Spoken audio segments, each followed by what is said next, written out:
Okay, so hello everyone. You're very welcome today. Thank you for joining us at this themed at home, where we are exploring the chemisette, the shirt, and the blouse. So I'm Suzanne Rowland, even though my Zoom link says otherwise. I'm one of the committee members of 19th Century Dress and Textiles Refrained. I'm sure some of you are old friends. You've joined us many times before, but I think we have a few new people here today, and you're very welcome. I'm joined by my fellow committee members. Kim, where are you, Kim? Up the top there on my screen. Kim will be my co-host today, and I'm joined by Anna, who will be our question master.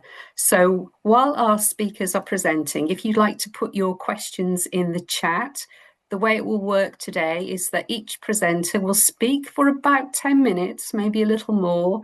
Maybe some of us, like me, haven't exactly practiced our timing, so apologies in advance. And then if you put your questions in the chat, Anna will read out a selection, and our speakers will also respond to your questions. We've got three speakers today. Hilary Davidson, talking about the chemisette. This will be followed by John Finkelberg, talking about the male shirt. And then I will go last, talking about my blouse research. So we'll tell you a little bit more about our research as we go. So I'm going to hand over now to Kim to do the rest of the hosting. Welcome all. I'm going to be introducing each speaker and hopefully helping keep us on time, and Anna will be taking over for questions. So let's jump right into it. I think we can jump right in now, and I'd like to introduce Dr. Hilary Davidson, Chair of Fashion and Textile Studies and MA and Associate Professor at the Fashion Institute of Technology in New York. She was previously Curator of Fashion and Decorative Arts at the Museum of London and has lectured, broadcast, and taught across a wide range of dress and textile history expertise. Extensive study of British Regency dress is published as Dress in the Age of Jane Austen, Regency Fashion 2019, and Jane Austen's Wardrobe 2023.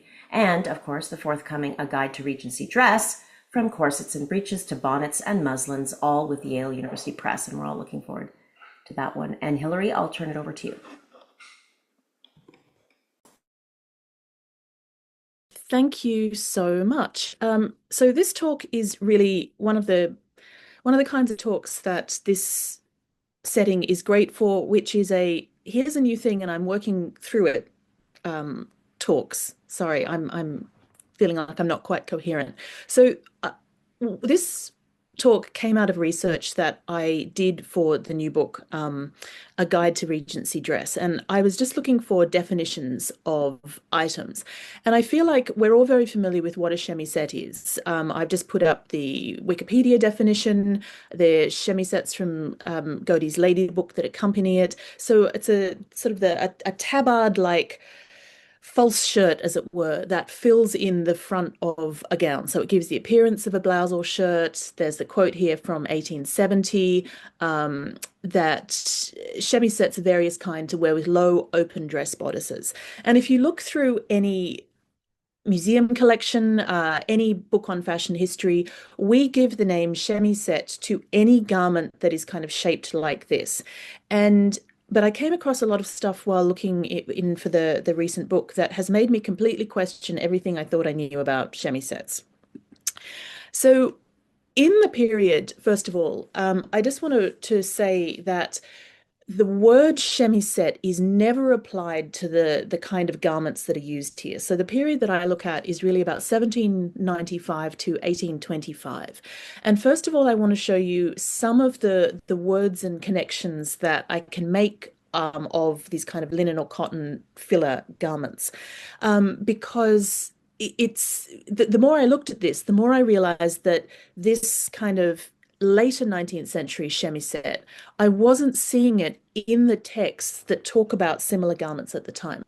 So instead, I'm sure more of you will be familiar with the habit shirt, which is really for women. It's a sort of a shirt or a shirt front like this that really imitates a masculine shirt that is worn originally worn under a riding habit, so thus it's called a habit shirt.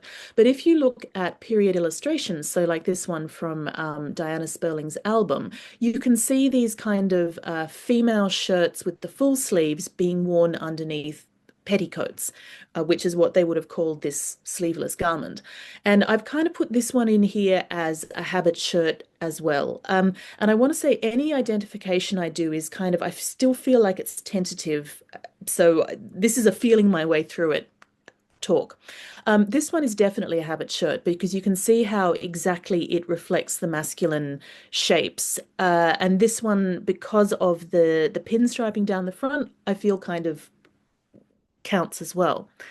Then I think lots of people will also be familiar with a tucker, which is, as the name suggests, it tucks or is pinned into the neckline. And they tend to kind of have this more false fronty look. This is a beautiful example that's in the Met. But a tucker could also be like a frill that went around the edge of the bodice. So there's different descriptions of tuckers, but they seem to be smaller and have less fabric to them than habit shirts did as well. But as far back as my first book, I was kind of looking at things called the shirt handkerchief. And this is what I feel is the way that people in the British Regency period would have understood what we now call chemisettes rather than chemisettes. And their kind of concept of the handkerchief was far more fluid. So the handkerchief from the 18th century use of something triangular or something that fills in that front bodice. And again, it's very rarely actually called a fichu in Britain. So you can have a shirt handkerchief. It often has this triangular shape or any kind of decolletage filling garment that buttons down the front. And so here's examples that I've seen myself in collections that are online. And this is what, as far as I can tell, they would have called what we now call a chemisette. And it's part of the kind of the more sort of loose conceptions of what a handkerchief is that is happening at the time. So then you also get things like a collared neck handkerchief, which, as far as I can tell, is something that is definitely triangular, but then has an entire structured collar attached to it, like a shirt does as well. This one from the Museum of London has a button at the front. This one was sold by Kerry Taylor. And again, I feel like we would sort of generically all call them chemisettes in cataloguing or in description, but this is clearly a handkerchief with a collar on it.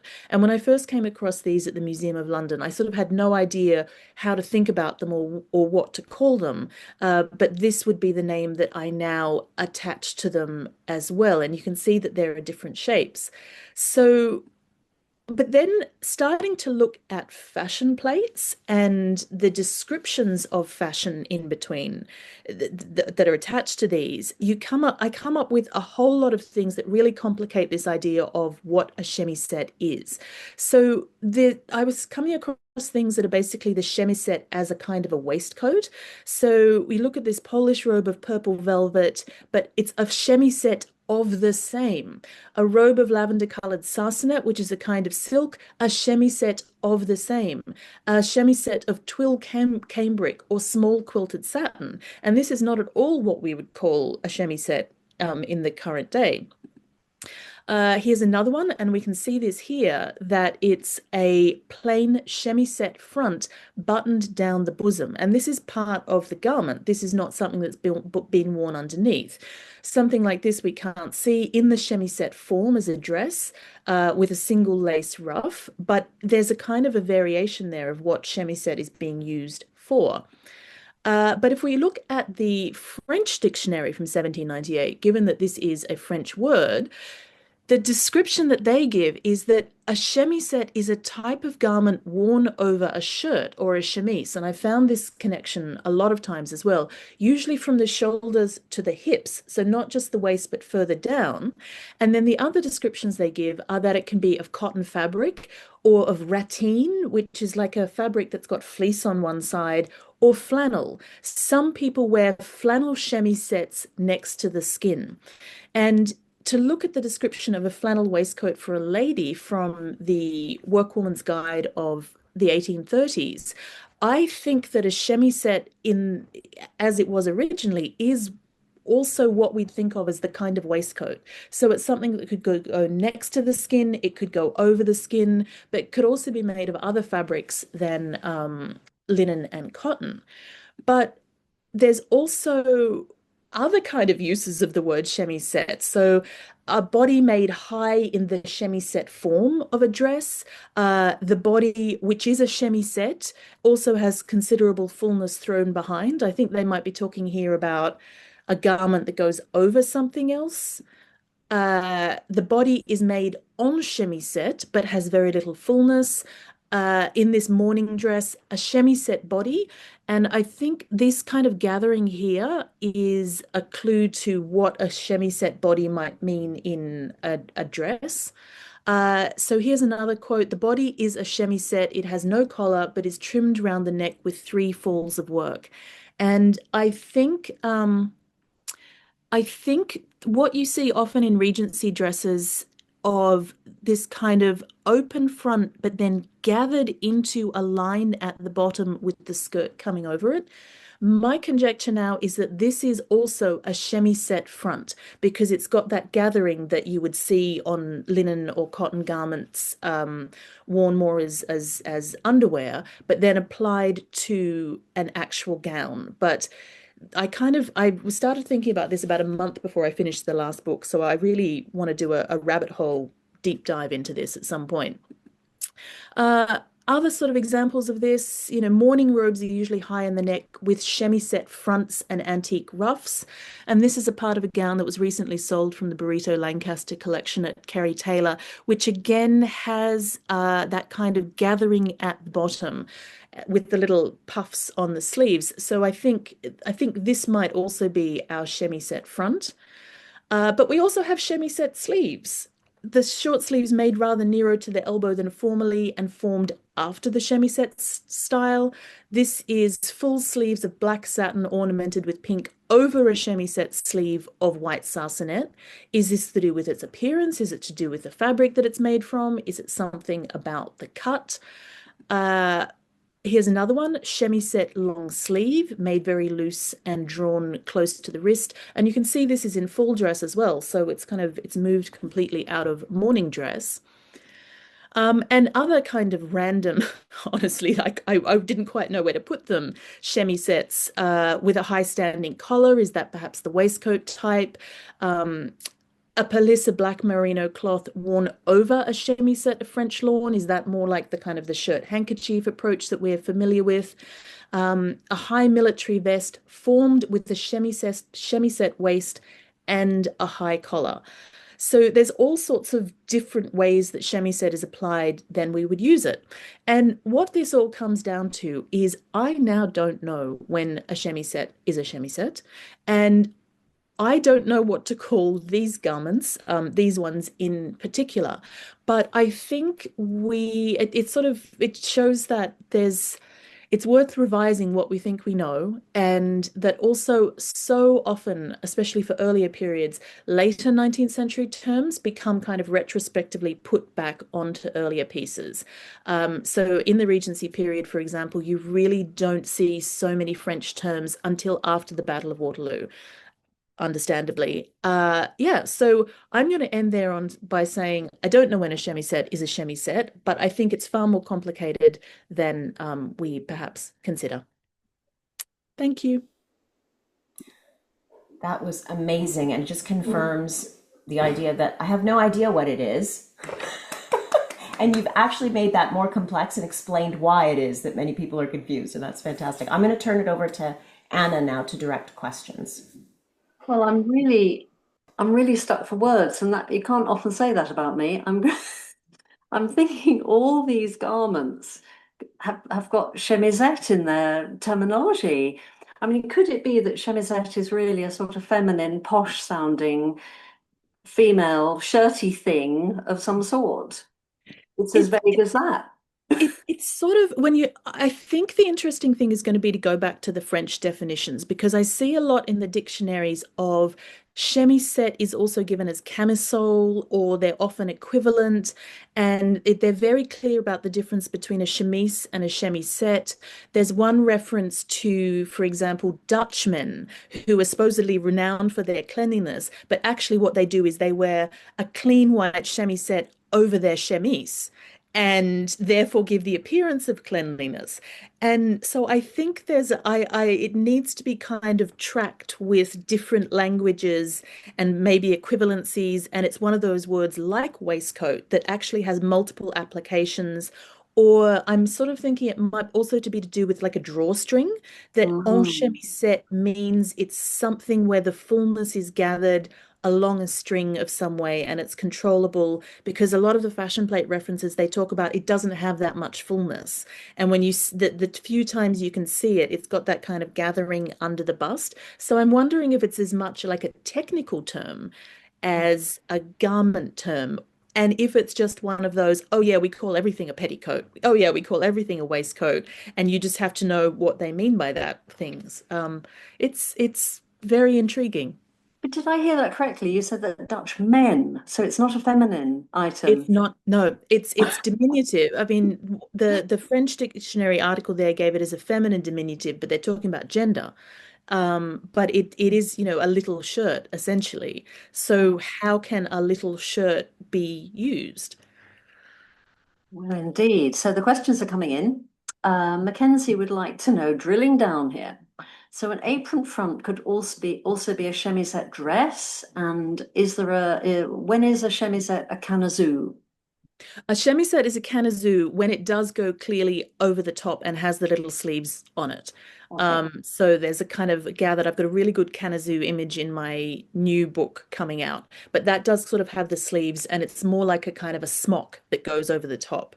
Um, I mean, it could also be a chemisette. I'm going to find a source, I'm sure, in 3 days' time, Mackenzie, that says, oh, actually, this is a chemisette as well. Would you say that babies and little children were clad in chemisettes? Because it feels like the right sort of garment for them, being gathered and loose and I did, capacious. in fact, find a reference for baby care that said, oh, you should dress them in a chemisette. Okay. Yeah. Chris is asking about the shirt handkerchief. Were they called handkerchiefs or kerchiefs or both? Handkerchiefs, Handkerchief. neckerchiefs, kerchiefs, neck handkerchiefs, pocket handkerchiefs. Yeah, they weren't. I've seen handkerchief far more than I've seen kerchief.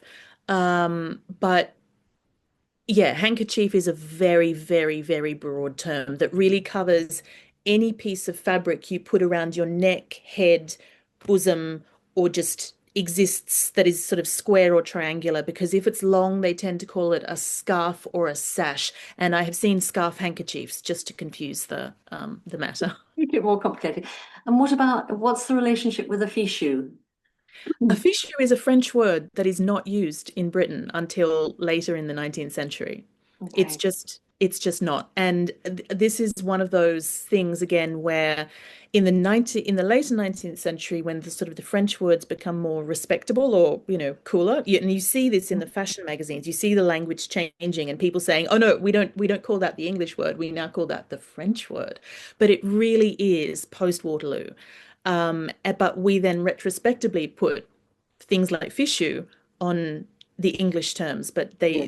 in the text they just don't use them. So yeah. Okay. Any more questions for Hilary about this multifarious garment that seems to be many things? Any questions about our chemisette expert that you'd like our chemisette expert to answer? Can I ask a question that I didn't manage to get myself in the chat since I'm sewing? What I was wondering actually, Hilary, is particularly what's related to your new book. Is there a word yet you've come across and you're just like, I have no idea what this is? Like that you've not been able to find any kind of, because I think the whole the work you're doing is so great and important for us to figure out what people are talking about when we read period stuff. But I just wondered, have you been stumped yet? I think if I've been completely stumped, I didn't put it in the book, so I've just like dropped it out of my head. Um, And yeah, so nothing comes to mind. My most exciting find is that I finally worked out what makes a sarcenet because that's been irking me for 15 years. But yeah, the exact things I'll think about it and get back to you.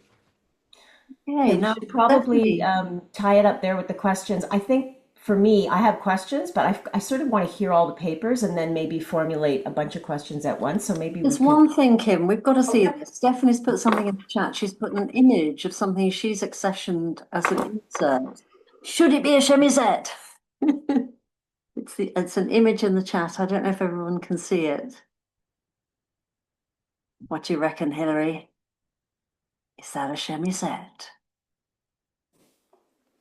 Well, if it's later 19th century, it's perfectly allowed to be a chemisette. But yeah, it's definitely not a Regency one. So yeah. Okay, thanks very much. Okay, Anna, could we move on? Yeah, let's move And then on. we'll come back because I think people will be formulating questions as we go. So I'd like to introduce our next speaker. We will now have John Finkelberg presenting a paper. John Finkelberg is a Roots of Contemporary Issues postdoctoral teaching fellow at Washington State University and specializes in the history of menswear and modern capitalism in France. Finkelberg's work has appeared in 19 and Fashion Theory.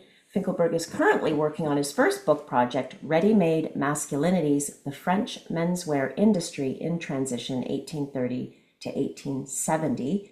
And today he's presenting a paper on modern masculinity and the white shirt. Sorry, inventing modern masculinity and the white shirt. And I turn it over to you, John. Hi, everyone. Thank you for having me. So let's just get into it. Why do we care about shirts? So there's this moment in the 1840s when there's this big exhibition. It's a precursor to the Great Exhibition of 1851. And in one of these kind of journals advertising this big exhibition, there's an article on shirts and men's shirts. And I was looking through it and I was stunned by this quote about how, according to the writer of this article, that some people were surprised to see we are surprised to see the importance we have allotted to the shirt in our columns. But even if it only occupies a modest place, conquered with great difficulty in the palace of industry, the rank it holds in Parisian industry makes it our duty to examine it carefully. And I was really struck by this statement that someone would be so emphatic about shirts. And the article goes on to explain that apparently someone invented the shirt in 1836, according to this article. And that man was Lamy Houssaye, who, quote, is a man of intelligence and talent who one day tailored a shirt in Holland linen, the elegant form and harmonious proportions of which reproduced and emphasized the form and proportions of the human torso. And then the author goes on and he kind of makes a quib about Rousseau. And he says, Lamy Houssaye displayed his work to the crowd and announced, I have made the shirt of my time and I have made this. And talking about men's shirts. And that led me down a rabbit hole. I wanted to find out more about this Lamy Houssaye and who this person was who apparently invented the shirt in the 1830s. And what I found is that, at least for the French media, there is a distinct change that occurs in the 1830s and 1840s around men's shirts. And that is that they are subjected to tailoring in a way that they wouldn't have been in France in the 18th century. So here I have a few examples of 18th century French shirts. And what we see is that they're quite loose. There's very little structure. And for the most part, these shirts are actually hidden. They are an undergarment in the 18th century. We very rarely see a man's shirt. And if we do see a man's shirt in a painting or an image or something like that, it's a man en déshabillé. It's a man who is not fully dressed. This is not a way in which a man, at least an elite man, would have appeared in public in the 1780s and 1790s in France and in the beginning of the 19th century. That will change in France by the 1830s and 1840s. Waistcoats get shorter. they get broader, and you see more and more of the white shirt. Um, and what I argue in hopefully in my first book, is that what is going on in the 1840s is that individual entrepreneurs, particularly this new cohort of people in France, these shirt makers, are actually going to start advertising themselves as a distinct type of maker. And that in doing so, they were redefining particular types of consumption that are appropriate for elite men. Um, and that brought me back to Lamy Housset, who in fact has a business partner. He opens a shop in 1836 with his partner, Catherine Pierret, who I was shocked about because so the information I have on the screen is from their business contract. They sign a business partnership in April of 1836, but that's actually not the first document I found. I found their advertisements and I found their patents. And overwhelmingly, Catherine Pierret identified herself as Monsieur Pierret. Overwhelmingly, she will identify herself as a man in text, except for in this first general partnership. So they agreed to form a partnership in 1836. They both put in quite a bit of money, about 5,000 francs, and they open a shirt store where they are selling shirts for elite middle-class men. But I was always struck, why was she consistently referring to herself as a man? And you see it here in this front page of their patent application. They apply as Messieurs Pierret and Lamy Housset. And that led me to really dig in and be like, why would this woman identify herself as a man in these legal documents and in her advertisements? And I argue it's actually because of what they thought they were doing to the actual shirt. In their patent applications, Pierret and Lamy Housset explain what they're doing. And one of the things that struck me the most is this quote here when they write, "The fabrication of shirts until now has been left exclusively to women who, without a precise method, work ordinarily from routine. As such, they neglect to make the shirt conform to the form and corpulence of the person who must wear it." That led me to start kind of thinking, is she doing this because she's trying to break into a market that would have been dominated by men? Overwhelmingly, in these early patents, so there's about 40 men and women who apply for patents for white shirts in the 1830s and 1840s. And overwhelmingly, they describe themselves as shirt tailors, as tailleurs pour chemise, and eventually chemisiers. And my argument is that in trying to create this new specialty about making clothing for men, that Pierret felt that she had to advertise herself as a man, that it was a man's industry, and therefore it was men who would work on male bodies. And in particular, it was men who were tailors. And there is this kind of gender difference around work in France in the 1840s that is quite rigid. This idea that men make clothing for men and women make clothing for women, unless it's a riding habit. If it was women would go to a tailor for a riding habit, particularly because a riding habit includes the types of tailoring that one would expect to see in a men's jacket. And this comes out even more in the actual patent. So here is the image that Pierret and Lamy Housset submitted for their patent in 1836. And in the description, they talk about how what makes their shirt new is that all of these lines and all of these are lines determined based on the measurements of an individual man's body. So these two people are actually, in their patent applications and in their work, they're talking about working on men's bodies. And I saw that as this kind of attempt to create a distance between the shirt maker and the seamstress and who had the right to dress who. And what we see when you actually go into their business archives is that the shirt shop functioned like a tailor's shop.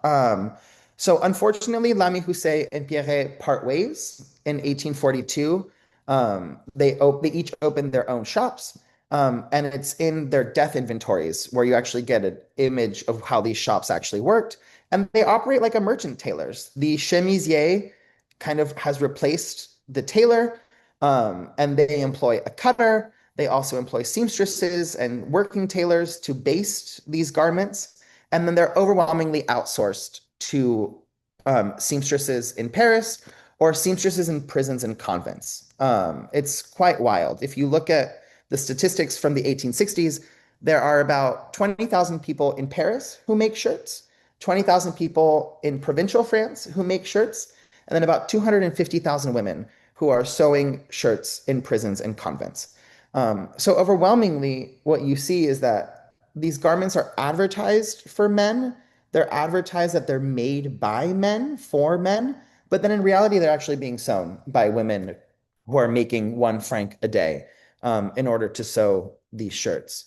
The reason why I think it's so important to think about kind of the tailoring and what it's doing is that when you look at the actual inventories of who's buying these shirts, overwhelmingly what you see is that these are quite elite men. They are members of the government. They are parliamentarians. These are not your ordinary working class man. And the fact of the matter is, these shirts are expensive.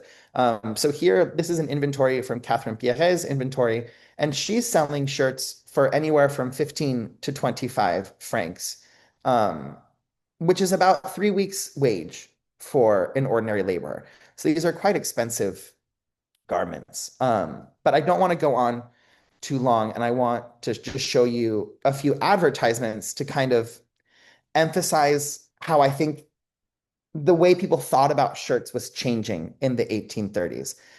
In the 1820s and 1810s, a shirt is an undergarment.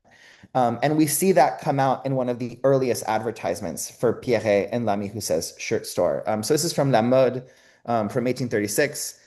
We have just spoken about all things luxury.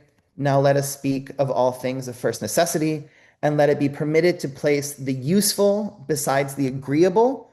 So after mentioning the belts and the clotilles, which are 2 types of collars, the laces and the cashmeres, let us be forgiven for pronouncing a vulgar word, the word chemise. Monsieur Pierret and Lamy Housset have specialized in the study of this indispensable garment. If we are to believe what we have been told, and we have good reason to be sure, the establishment of Monsieur Pierret and Monsieur Lamy Housset deserves to be recommended to the elegant world. This advertisement really struck me because they make a distinction between things that are appropriate for a fashion magazine and new things that they are now going to talk about. And that is this shirt that is, in my mind, kind of, it's going up the hierarchy of clothing in the 19th century. It is being transformed from an undergarment into a fashionable garment that men of a particular class are supposed to be wearing. And we see that in several other advertisements as you move into the 1830s and 1870s. So again, this is one from Le Follet, which makes this similar kind of distinction. After having spoken about outer garments, we will focus our attention on the indispensable article of clothing, which, though hidden, adds as much to the grace of an outfit to the shirt, which to this day has been neglected. Its only value based on the fineness of the fabric. Now that today everything seems to be progressing, the shirt has followed that impulse, and you get this new kind of garment. And you see this throughout the 1830s and 1840s, that these new shirts are being defined as a new garment. What makes them new is that they are tailored. They are tailored to individual bodies, and that they are being made by men for men. Unfortunately, I have no idea why Catherine called herself a man in her advertisements and in her legal documents. There was nothing prohibiting her from opening her own business. She was an unmarried woman, and according to the French legal codes of the 1830s and 1840s, she would have been perfectly within her right to open a shop. There are, in fact, women shirt makers who advertise themselves as women shirt makers in the 1830s and 1840s, but overwhelmingly, they advertise themselves as making shirts for women. So what I think what made Catherine different is that she was advertising herself as a shirt maker for men. And in order to do that, she had to advertise herself as a man. And the reason why I think this is so important is because it hints at the ways in which particular types of consumption are becoming increasingly gendered in the 19th century. And these men who are buying these new shirts in the 1830s and 1840s, they're being encouraged to do so as men who participate in government, as men who have access to wealth. And I feel that Catherine perhaps might have needed a way of advertising herself to sell herself to these types of new consumers in the 1830s and 1840s. The other thing that I would say is that, so John Finkelberg, the historian, is still troubled by all of this. But John Finkelberg, the person, I personally think Lamy Housset and Pierret were both more likely than not queer. They had a business partnership together, and that this is kind of one of their marketing techniques that they thought of as a way of advertising themselves as these men who could change the lives of other men through clothing production. So I'll stop there. I think I've gone over a little bit. I'm sorry about that. No, you're good. And we can. That was awesome. I have lots of questions and comments about the rise of design, but I'll send you an email because I think it may be linked to the rise of design discourses and the gendering of design as a profession. I wonder if I have a thought. But anyway, go ahead, Anna. Okay, so what do you think was going on, John, in the 1830s? What can you pin this down to? I mean, there were writers, female writers, who were presenting as male. George Sand, for example. I mean, what was changing in the structure, social structure? So in France in particular, it's the 1830s. Sorry, I'm going to turn my video off again. It's the 1830s and 1840s. It's the July monarchy. And what makes the July monarchy different from the Bourbon monarchy is that there is active participation in government. But to participate in government, you had to be a fairly wealthy man. You had to pay a certain level of tax. So what I argue in the book is that men who are participating in government are increasingly looking for ways to mark themselves out as these men who have access. And one of the things that Catherine and Pierret will kind of latch on to is that men who have access wear shirts. They wear shirts that are tailored to their bodies.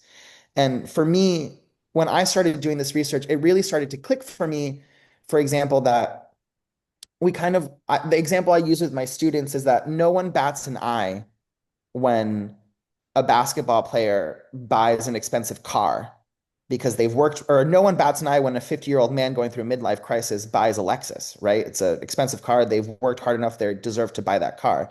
But people are often quite confused why women would buy a Birkin bag, right? That why would you spend $30,000 on a bag when in reality, the Birkin bag holds its value and the car does not.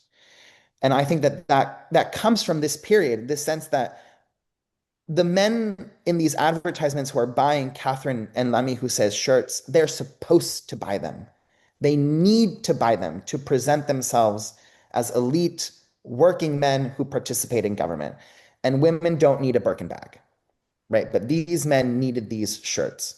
And I think we see the same thing with George Sand. George Sand wears men's clothing in the 1830s when she doesn't have access, when she is, I wrote an article with Susan Siegfried about George Sand's wardrobe. And what we saw in her letters about her wardrobe is that she stopped wearing men's clothing in the 1840s. Once she had access, once she had become quite successful, she stops wearing men's clothing. This is so interesting. So I think that's kind of where this is coming from, this idea that like particular people had to wear particular types of clothing. And that a lot of this has to do with the politics of the 1840s. We've got some nice questions. Andrea is saying, in the documentary Men of the Cloth, one of the tailors had a daughter who did the shirt making for the firm. Annie is asking whether Catherine continued to portray herself as a monsieur, yes. Whether that stayed part of her identity, her public identity, I should say.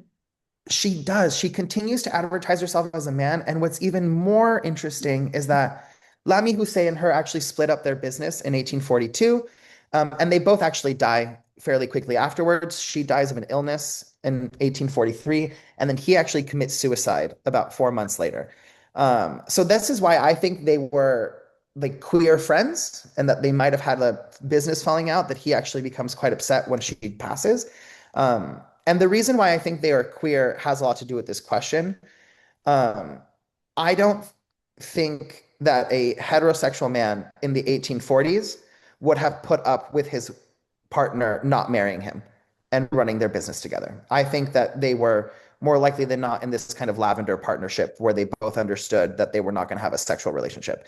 But I can't say that in a book because, we don't have the evidence for it. But John Finkelberg, the person, that's what I think. But the Mackenzie, people who will purchase their businesses will continue to advertise as the successors to Monsieur Pierret. Pierret becomes this kind of figure in the 1840s. And Lamy Houssaye will in fact become quite famous. He'll appear in popular novels in the 1840s. Like people will use Lamy Houssaye as like a descriptive, he purchases from him as this kind of like marker of a particular class status. But the troubling thing is there's no men's clothing in her final inventory, in her probate record. It's all women's clothing. So I don't know how they got away with it. But I do know that she's particular about it. La Mode, for example, they have an advertisement where they call her a woman. They call her Madame Pierret and Monsieur Lamy Houssaye. And by the next issue, they have completely redacted it. It goes back to Monsieur Pierret. So she clearly had an issue with that at some point. But in my mind, they're just this great example of the ways in which the development of design, the development of advertising, the development of marketing will really influence how we start thinking about garments and the kind of the power that the entrepreneur can have in encouraging consumers to think in a particular way about the garments that they're purchasing in the 1830s and 1840s. cool. Suzanne would just like a little bit more on the change in styling that occurred, the new tailored style as opposed to the baggy underwear chemise style. So it's definitely an undergarment in the 18th century, the shirt. Diderot writes about shirts in the Encyclopedia, and he writes that men's shirts are made from 3 ohms of fabric folded in half, and you add some pleats to the side and you call it a day.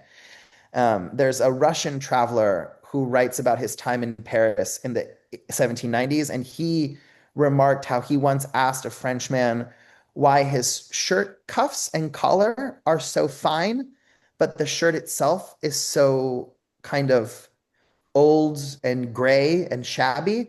And the Frenchman responds, because you don't see the shirt. You only see the collar and you only see the cuffs.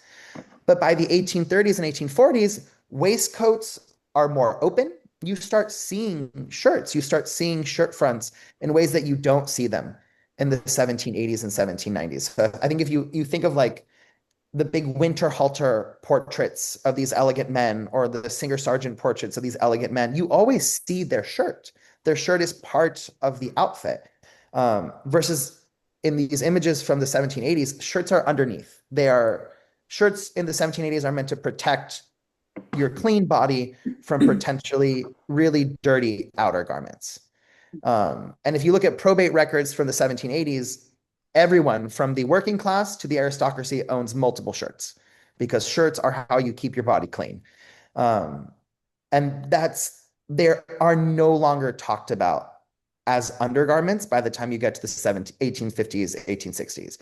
By that point, they are a part of the male wardrobe that is visible, that people are wearing, that people know they are wearing, and that they're going to talk about. So that answers Hilary's question. How quick was the changeover from the geometric baggy to the tighty whitey? Right. By the 1850s. Oh, you've got so many questions, John. How much time have we got, Kim? Are we running out of time? Maybe one more question. Okay, question from Hilary just come in. English texts around the early 19th century constantly accused the French of having dirty shirts and linen, compared, of course, with immaculate English linens. And that's actually, I like that you put that comment because my favorite um, kind of commentary on these new shirts from L'Ami Housset and Pierret, it's actually from Punch, the British satirical magazine, and they make so much fun of these new French shirts in the 1830s and 1840s. And it's quite hysterical. Well, my favorite one from Punch is that these Frenchmen are now kind of boasting about their new shirts. They're sending them to these expositions in the 1840s, and French shirt makers will even send shirts to London in 1851. Like they will send them to the Great Exhibition. And the Punch article is that the French are content with their shirts, and the British, we're more content with our steam power and railroads, right? As if like the French can keep their menswear, we have actual industry here in England. The funny thing is that by the end of the 19th century, British men will be wearing French cuffs. So, it's this whole kind of cross-channel mixing. Brilliant. Thank you very much. And of course, with Punch, it's really fashion that they're poking fun at, because I studied many Punch advertisements for my own subject matter, and it wasn't so much the French they're making fun of, although they make fun of everything, but it was really fashion that they were making fun of. All right, perhaps we'll move on. We don't have enough time for it. That was awesome, thank you, and I'm sure lots of other questions will come up too. I'm sorry about my internet. No, it actually worked out fine. We heard you very clearly. So, okay. So next up, we have our own Dr. Suzanne Rowland, is lecturer in fashion and dress history in the School of Humanities and Social Science at the University of Brighton. Her blouse-based publication include oh, you had to put that in there to trip me up. Blouse-based publications include In Want of a Capable Woman, Rediscovering Blouse Designers in the Wholesale Ready-Made Trade in Britain Through Material Culture, 1909 to 1920. Also, Everyday Fashion, Interpreting British Clothing Since 1600. And A Day in the Life of Daisy, the Blouse Maker in 1916, Storytelling as a Creative Research and Teaching Methodology in Fashion History. So we've got a lot of expertise in this area here. Suzanne is currently writing a book to be published by Bloomsbury, The Blouse, Fashion, Manufacturing, and Social Change for Women in Britain, 1890 to 1920. And today, the title of her paper is Unpacking the Fashionable Edwardian Blouse. Suzanne, take it away. Thank you, Kim. Sorry, let's go back to there. Yes, this is a subject that I've been looking at for about 15 years, from an essay on an MA. It was a subject suggested by Professor Lou Taylor, who said to me in a tutorial one day, why don't you write about the blouse? There's something there. I think there's something you should look at. And that was the start of it. And it became my MA dissertation, my PhD dissertation, and books and things like that. So hopefully I'll give enough information about the things you want to hear today, but because I've been enmeshed in this subject for such a long time, I might miss out something that's really glaringly in need of being said. So do ask me in the questions.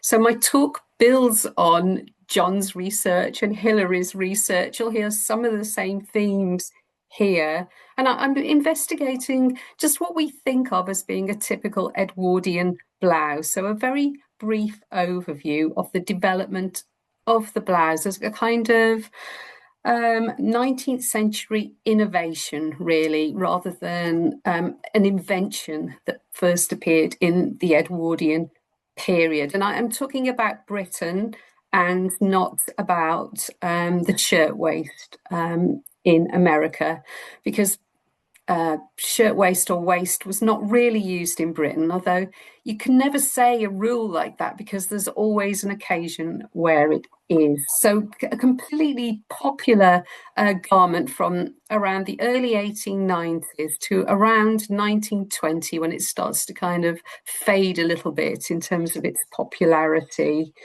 So I'm talking about two main blouse styles. So the one that you can see here, this beautiful example, this illustration from Worthing Museum, this is what we typically think of as an Edwardian blouse. It's highly decorative, high collar, and it fastened down the back with lots of hooks and eyes or bars.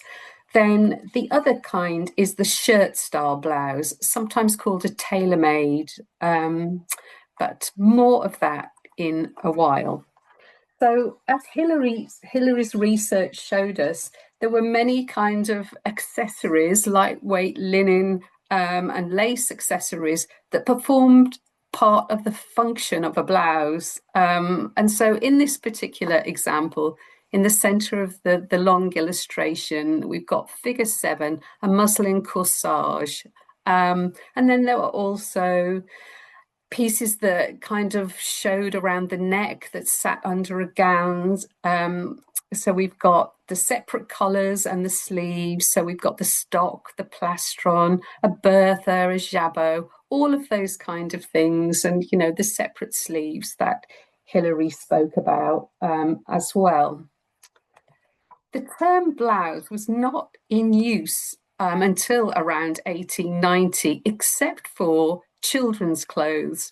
So we can see some examples here. They're lightweight kind of bodices and tunics, and they're for children to play in, really. And I've noticed these as early as 1868, this kind of tunic.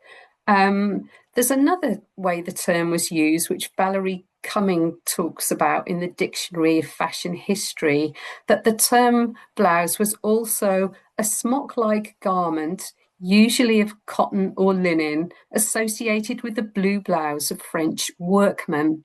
So it's my assertion that this association of the term blouse with children's play clothes and with working dress deterred fashion commentators from using this term until we get to the 1890s. So the first kind of blouse type garment that we're all familiar with is the Garibaldi. So it's often cited as the forerunner to the blouse. So it's named after the Italian patriot Giuseppe Garibaldi, seen over here. His troops famously wore red woolen shirts. And I've noticed reports of Garibaldi's political campaigns. They would appear in court circulars like the Queen and other fashionable news outlets. And this was something to do with Garibaldi's apparent good looks and his adoption of this loose red woolen shirt. And it really stirred the imagination of fashionable women. So you tend to see during this time advertisements from shirt manufacturers. So these are manufacturers of men's shirts that I've seen that were attuned to any new profitable business opportunity. And they seized on the popularity of the Garibaldi by introducing new styles and incorporating them within their own manufacturing output. And this is particularly, I've noticed this in the shirt manufacturers of Derry in Ireland.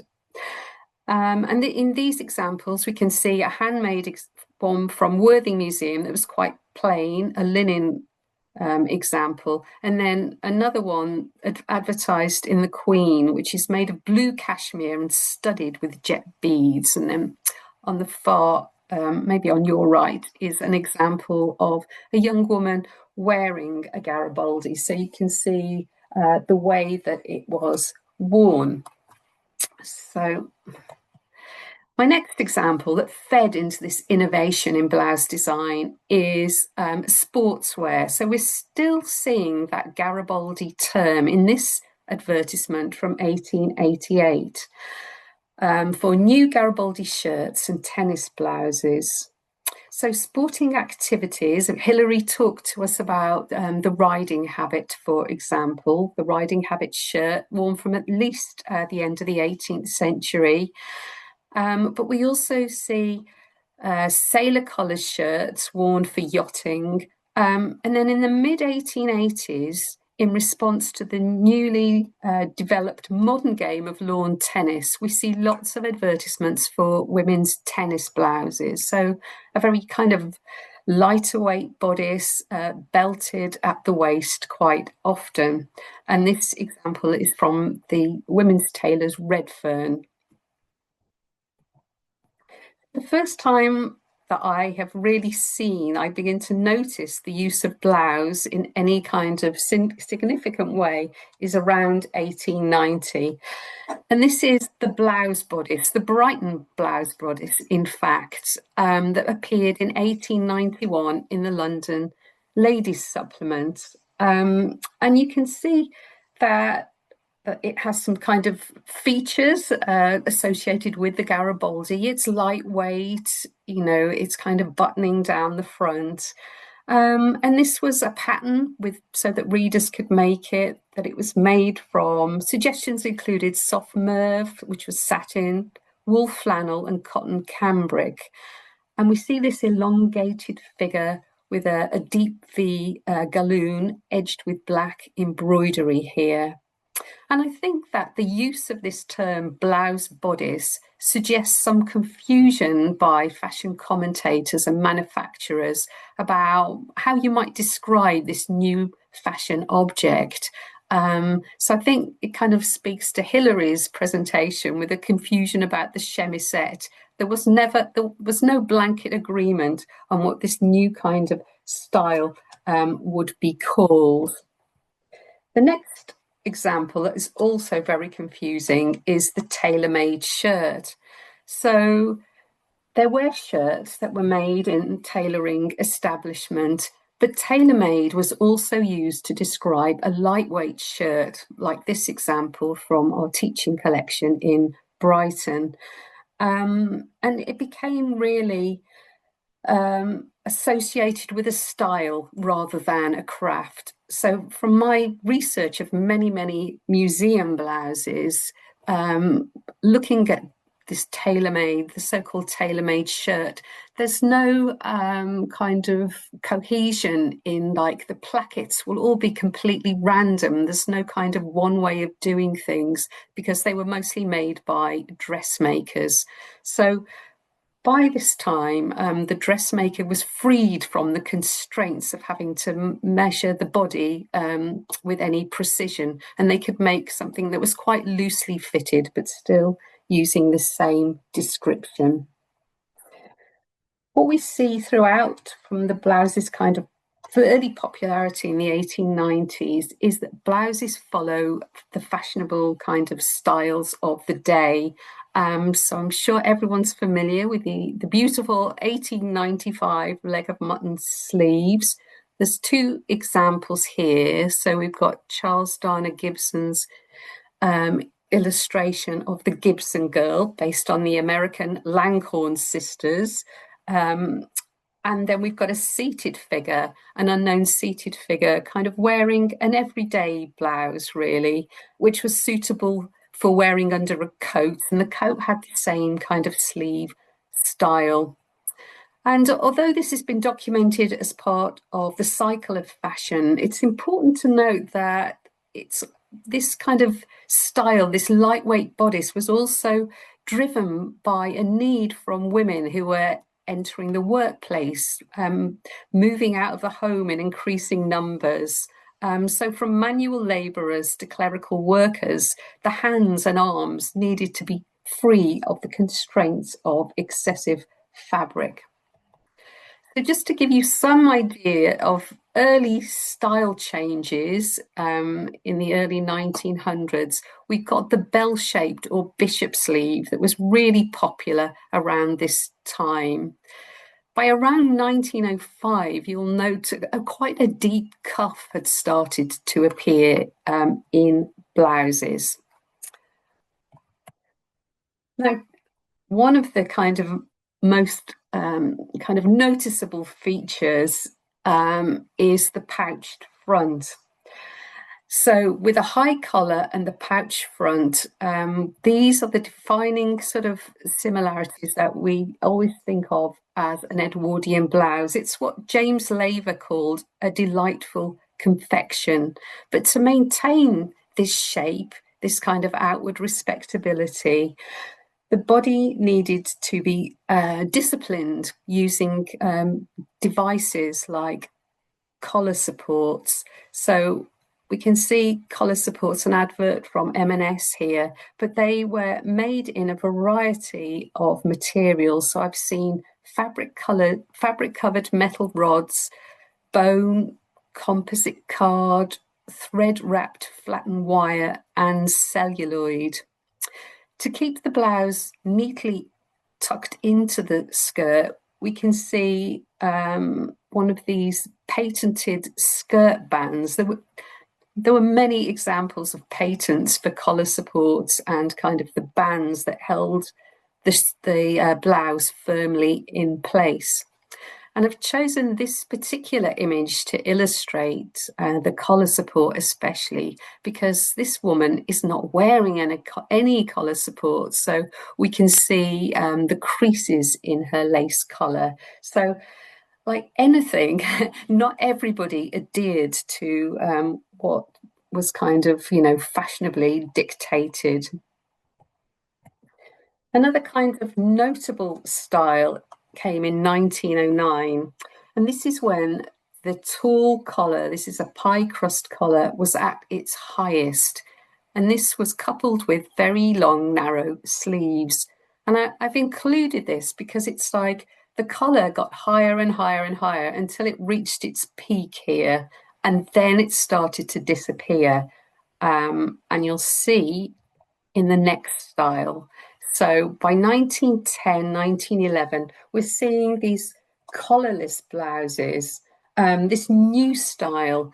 And also, this is the time when we start to see the bodice and sleeves cut in one piece.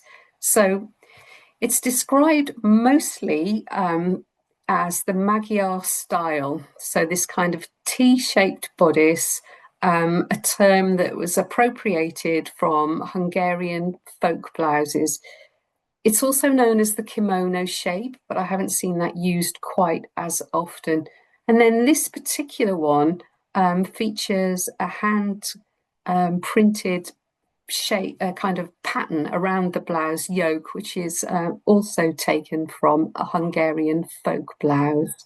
And in my museum research, I have seen kind of quite a few original folk blouses that are included in boxes of blouses from the same period, but I haven't found so much evidence of women actually wearing the actual blouses.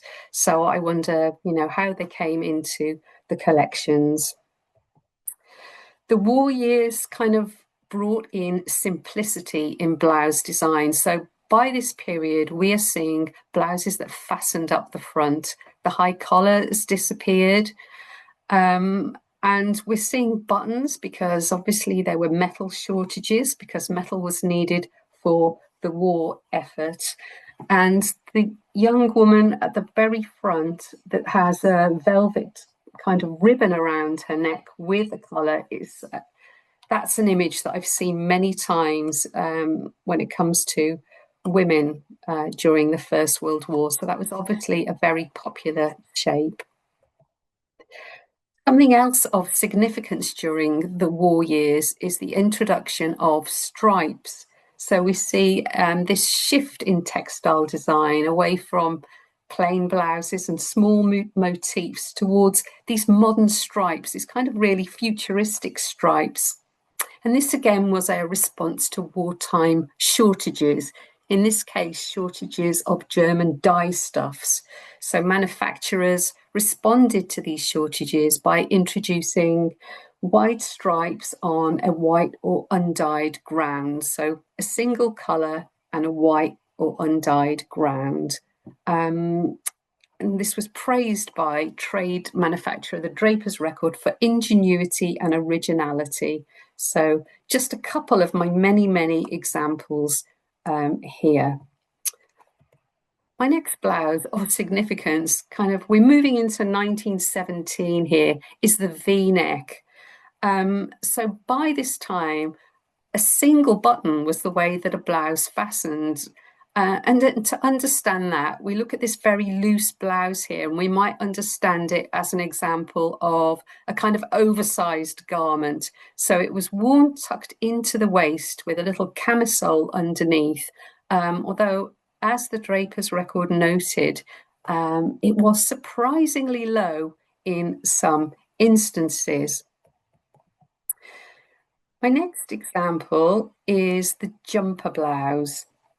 So this again is around 1917, and it's this new tunic style silhouette that was designed to be worn over a skirt to create a layered effect. It was usually known as a jumper blouse, but sometimes the sports blouse. And in this example from Debenham and Freebody, it's called the jumper blouse coat. So I think again, this uncertainty with naming a new style of garment mirrors the kind of slight confusion, the slight uncertainty that ushered in the blouse bodice in 1891. This is the waning of the blouse in its popularity as it moves into the 1970s. This is also significant as it's the first time that the waist drops. So, we see a move away from the waist towards the hips in terms of what's being emphasized here. So that is my very brief kind of scroll through innovation in blouse design from around 1890 to 1919. Thank you for listening. Wow, that was incredible. I can see why you've been so fascinated by them, Suzanne. There are just so many types. They're so various, and that that weird pouched front. I've always wondered did women, oh, I don't know how to phrase this, but did women wear their breasts lower to give a kind of fleshy pouch, or is it meant to be an empty pouch? I mean, the pictures make it look so full and robust, like a sort of duck in a blouse. What were women doing? I mean, it's a good question, Anna. It It was definitely an empty pouch. So there was an elongated corset that was worn. It was a mono bosom at the time. The bust wasn't the site of emphasis. It was all about the waist, really. And so, yeah, we don't kind of see.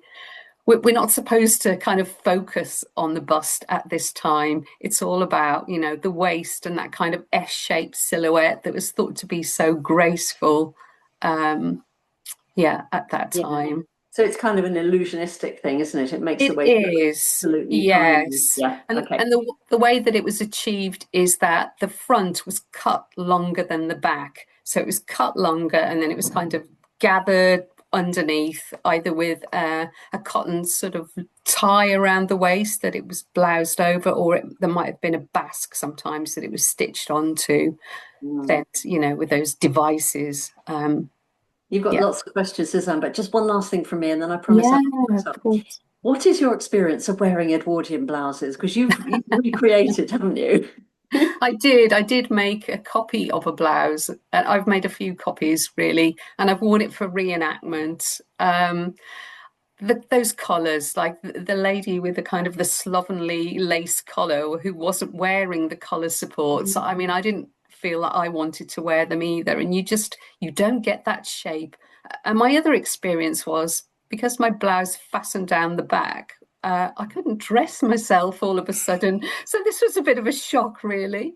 So I think, when during wartime, when blouses fastened down the front, that must have been a great bonus for women who no longer needed a lady's maid, to get dressed. I mean, are there any contemporary accounts about women saying how they despise the items that discipline the body? I mean, was it seen as, was it focused on as something that was actually quite cruel and hard to wear? Well, there's a really good account written by Cynthia Asquith, who says she couldn't abide the high choking collars that dug red dints into her neck. She wouldn't wear them. So yeah, that's just one example. There was the alternate discourse as well, though, about how if you weren't properly fitted and tailored properly, and your clothing wasn't, your attire wasn't well fitting, i.e., restrictive in some cases, that somehow this was an indication of your moral question. Like there was this opposite pull about being the more fussy and, uncomfortable you looked, the more proper you were, right? Yeah, definitely. The more you would hold yourself upright and kind of your posture spoke to your position in society, didn't it? Mm. So Faith would like to know when your book is coming out. Faith, that's a really good question. You and the publisher would like to know that. I'm still working on it at the moment. I really hope to submit my manuscript this year. Well, you've That's got a lot of interest here. I mean, there's so many comments. Amazing. Thank you. Really great overview, scholarly. There's a lot of interest. that's nice. Kay makes the point that the pouter pigeon was a really nice display panel for embroidery, that it gave this lovely prominent front to decorate up. Absolutely, Kay, and thank you for pointing out that the pouter pigeon, was another term that was used for that pouched front. Yeah, and it was often, especially during the kind of the early 1900s, where whatever was on the front of a garment, whatever decoration was also mirrored on the back, which kind of, I think once mass manufacturing got going, then you sort of see any kind of superfluous decoration placed where it was only necessary, really.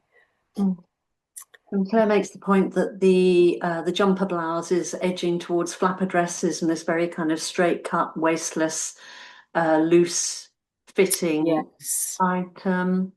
Chris Absolutely. makes the comment, found accounts of the celluloid collar supports causing death when they wow.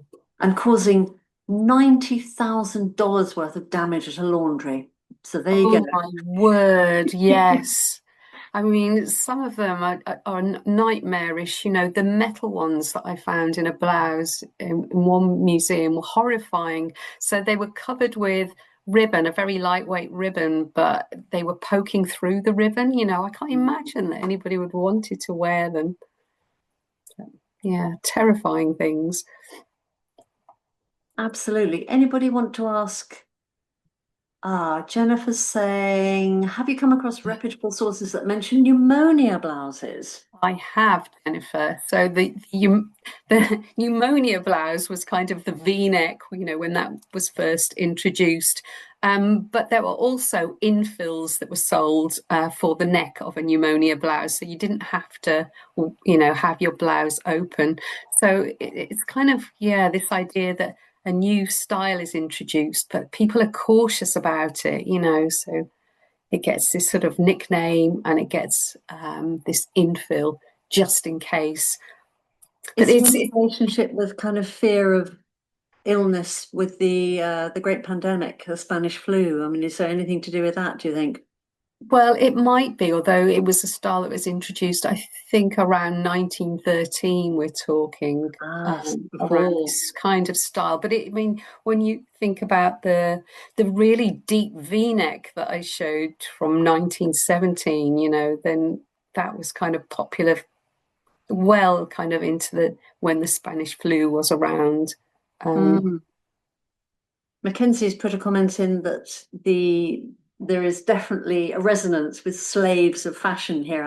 We were all thinking it when we saw your items of discipline on the body, these kind of dog collar type effect, and that quite dramatic sort of disciplining of the waist. There's a toughness here, isn't there? There is, absolutely. I mean, I didn't include, but for women who were clerical workers, there were also cuffs that covered the arms of their blouse so that they didn't get ink from the typewriter. And these could be really kind of awful looking things, like very heavy leather. They look like a plaster cast on a broken arm. But yeah, some were disposable paper and some kind of had like little spaces where you could put a pen or that kind of thing. So yeah, I think just the blouse just became this area where it kind of attracted a lot of patents. People saw that it was a real money maker because most women would own multiples of them. Like John mentioned about the shirt, men owned many shirts. It was the same with blouses. It was an increase in how popular they were and how cheap they were to buy from kind of mass manufactured sources that kind of drove their popularity, really. And is this reflected in home dressmaking as well? Were people buying patterns and making their own ones? I mean, does it kind of spread across more social groupings? Absolutely. So all social groupings. I mean, there are some blouses that I've seen in museums that are really threadbare and patched and worn, and you can imagine they might have been handed down, to a domestic servant. They were kind of sold on the second, third, fourth hand market. Maud Pember Reeves talks about a really poor woman in her study in round about £1 a week who has a new blouse, buys a new blouse, and what a difference it made to her. It transformed her. But so absolutely, it was possible to make your own, and dressmakers would charge very little as well for women to buy from. So, yeah. Interesting. That one you showed from Wales, from St. Fagans. I mean, that presumably is a poor. Do we know anything about the history of that one, the stripy? The stripy one. I Sorry, personally really want that blouse. Oh, the blue and white stripy was that? Gorgeous. Yes, yeah. I got hundreds and hundreds of pictures of blouses. I think that was a good quality one, actually. Was it? Yeah, yeah. We've got a stripy blouse in the collection at University of Brighton in our teaching collection. That was a very poor quality one that was made out of flannelette, kind of cheap flammable fabric. That was it's a homemade blouse, and it's like a copy of what was really fashionable, during the kind of 1915-ish period. Interesting. Anything else you'd like to ask Suzanne about blouses? Thank you for your kind comments. Well, brilliant. Thank you so much. Should we draw to a close now? Yeah, thank you, Anna, and thank you, Kim. Over to you to wrap things up and That hear was fantastic. Like, honestly, I have so many questions, but nothing that I could articulate clearly at the moment. Oh, the one thing I did want to ask maybe all the speakers about quickly before we end is, so a lot of these changes that we see stylistically, obviously they have a lot of ties to social contexts as well. And I'm thinking this was around the time when, some of those gender boundaries were being not overtly questioned, but subtly questioned in the details. So there's a lot of sort of masculine detailing in feminine dress in this period. I wonder if the stripes are part of that. Because I know that stripes were popular in menswear at this time. So was this something that was, again, the Edwardian silhouette, the S-bend silhouette, but having these weird little masculine, like the straw hats and the little things that sort of indicated masculinity, but like a feminine take on that? Were the stripes tied to gender in any way that you're aware of? Yeah, I don't think so. I think they were just literally a response to a lack of dye and some textile manufacturers thinking, what can we do now that we don't have, the good stuff from Germany? We'll do stripes because that's the easiest thing to do with two colours. And designers were really kind of inventive with it. So you see lots of kind of feminine takes on the stripes. There is one more influence, which is military fashion, actually. So this is kind of linked to men's fashion, but there were stripes that people could buy in regimental colours during the First World War. So yeah, you could support your family member by wearing a blouse in their regimental stripes.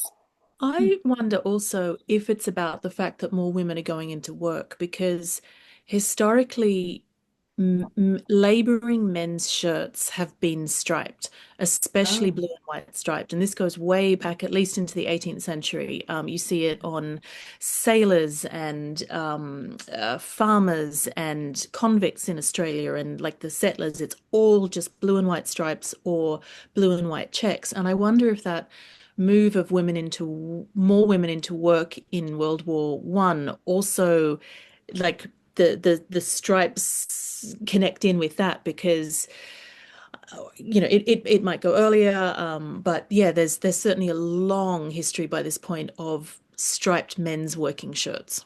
And wasn't that also when the rise of nautical fashions for children, like Edwardian fashions for children, that sort of nautical, the blue and white But that comes through from the patterning? 1850s with the Winterhalter portrait of Prince, the little one who becomes Edward. Ah, okay. Yeah, so that really kicks off from sort of the mid-19th century. Much earlier. Okay. John, what do you think about stripes? Is that something that featured in men's shirts? So the Punch magazine I mentioned, one of the things they're making fun of the Frenchmen is how many stripes and zigzags and dots they're adding to their shirts. So men's shirts get quite colorful in the 1840s. And that kind of disappears by the 60s. They go back to being all white. Interesting. Thanks. Yeah. Right. Okay. I think we're going to wrap up there because we're going to hear from Lynn and then maybe Hilary about our two next events. Okay, thank you very much, Suzanne.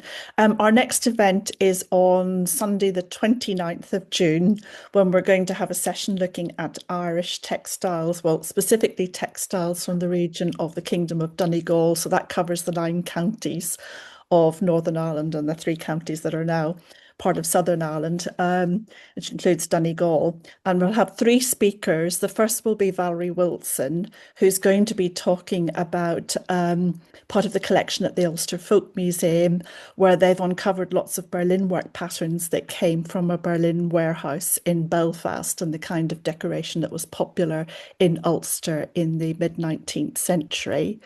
I will then be giving a talk about the Donegal Industrial Fund, which was a rural enterprise set up really to promote Celtic revival in Ireland and to give work to rural workers. And they developed a style of embroidery. It was known as Kells embroidery, which looked back to the medieval manuscripts and was incredibly popular, especially in the United States, but a very successful enterprise.